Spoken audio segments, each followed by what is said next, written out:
नमस्कार, मैं सागर चौधरी और आज बात करेंगे राजस्थान सरकार की, जहां पर राजस्थान सरकार चिरंजीवी योजना के नाम पर वाही लूट रही है और लगातार कहीं पर हो वहीं पर चिरंजीवी योजना को सबसे पहले गिनाते हुए नजर आते हैं।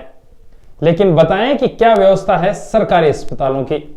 प्रदेश के सरकारी अस्पतालों में कई माह से दवाइयों का ही टोटा पड़ा हुआ है। आलम यह है कि सामान्य बीमारियों के काम आने वाली दवाइयां तक उपलब्ध नहीं है। इसके चलते चिकित्सक बाहर की महंगी दवाइयां लिख रहे हैं। भले ही यह मरीजों के लिए गंभीर समस्या है, लेकिन चिकित्सकों के लिए यह बेहतर समस्या है। जयपुर के एसएमएस अस्पताल के चरक भवन में चर्म रोग की दवाइयां तक उपलब्ध नहीं है, जिसके कारण चिकित्सक बाहर की महंगी दवाइयां लिखने में ज्यादा रुचि दिखा रहे हैं। खास बात तो यह है कि जिन दवाइयों का स्टॉक अस्पताल में रखा हुआ है, उन्हें भी लिखने में चिकित्सक गुरेज नहीं कर रहे हैं। हमने जब इसकी पड़ताल करनी चाहिए तो एक कर्मचारी ने नाम न छापने की शर्त पर कर्मचारी ने हमें बताया कि महंगी दवाइयां लिखने के पीछे कंपनियों व बाहर बने मेडिकल स्टोर से चिकित्सकों की सीधी सेटिंग है। डॉक्टरों को दवाइयों का नाम लिखने पर कमीशन मिक्स होता है, जबकि होना यह चाहिए कि चिकित्सक दवाइयों पर दवाई का साल्ट लिखे। कमीशन खोरी के धंधे से लेकर दवाइयों का स्टॉक खत्म होने की जानकारी उच्च अधिकारियों तक है, लेकिन सब ने मौन धारण किया हुआ है। तो गहलोत सरकार कह रही है और खुद गहलोत जी कह रहे हैं कि चिरंजीवी योजना में 10 लाख तक की इलाज मुफ्त है। हालांकि सरकार की तरफ से इसके लिए बजट भी मिलता है। गरीबों को अच्छा इलाज और मुफ्त दवाइयां देने के लिए हर साल प्रदेश सरकार लाखों रुपए का बजट देती है। साल के शुरुआती माह में दवाइयों का स्टॉक अस्पताल में नजर भी आता है, लेकिन मात्र 2 माह बाद ही ऐसी स्थिति बन जाती है जैसे वर्षों से दवाइयों का स्टॉक आया ही नहीं हो। अगर स्टॉक में दवाइयां उपलब्ध होती है तो चिकित्सक उन दवाइयों को लिखने की बजाय ऐसी दवाइयां लिखते हैं जो किसी भी कीमत पर अस्पताल में नहीं मिल सकती। मरीज को मजबूर होकर अपनी जेब से बाहर बने मेडिकल स्टोर पर जाना पड़ता है और वहां पर अपनी जेब कटवानी पड़ती है। गहलोत सरकार लगातार दावे कर रही है, लेकिन दावों की पोल अब हम और खोलेंगे, दवाओं का नाम भी बताएंगे।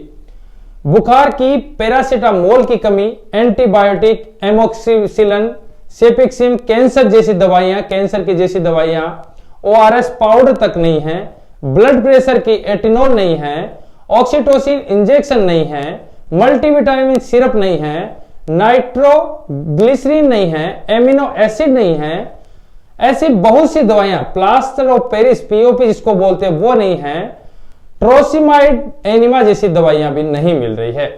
और इस पर जब हमने मरीजों से बात की तो उनका क्या कहना था?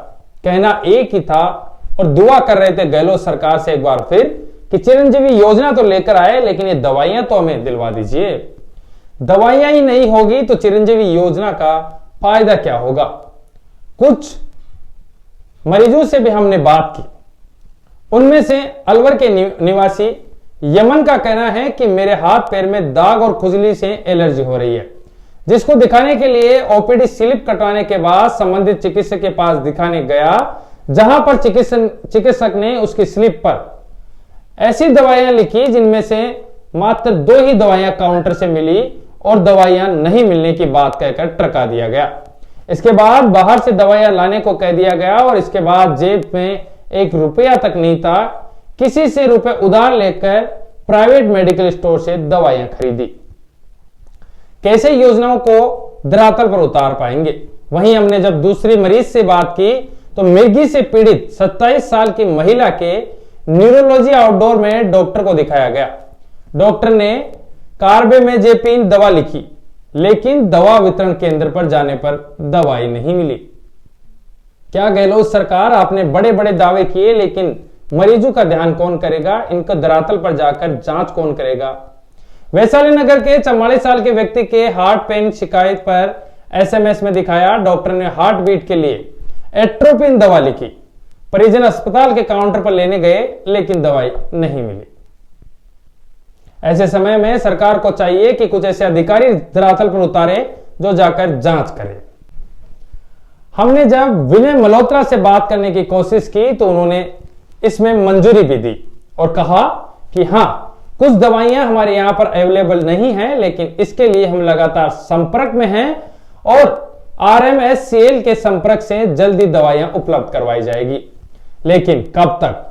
पिछले 1 महीने से लगातार हम पड़ताल कर रहे हैं और दवाइयां नहीं मिल रही है। ऐसे समय में सरकार को अब यह चाहिए कि धरातल पर जांच अधिकारी उतारे जो जांच करे कि क्या सच में दवाइयां हैं। ऐसे समय में चिरंजीवी योजना 10 लाख से बढ़ाकर चाहे 1 करोड़ कर दे, लेकिन जब दवाइयां ही नहीं है तो चिरंजीवी योजना का क्या फायदा? कैसे मरीजों को फायदा मिलेगा? गहलोत सरकार ने घोषणाएं कर दी, लेकिन अधिकारी अभी भी सुस्त बैठे हैं। ऐसे में गहलोत सरकार की घोषणाएं घोषणा ही बनकर रह जाएगी जब तक सख्ती से कार्रवाई नहीं की जाएगी और दवाओं का वितरण लगातार जारी नहीं रहेगा। फिर लेकर लौटेंगे हम ऐसा ही एपिसोड आपके लिए। तब तक के लिए जय हिंद, जय भारत। दीजिए इजाजत।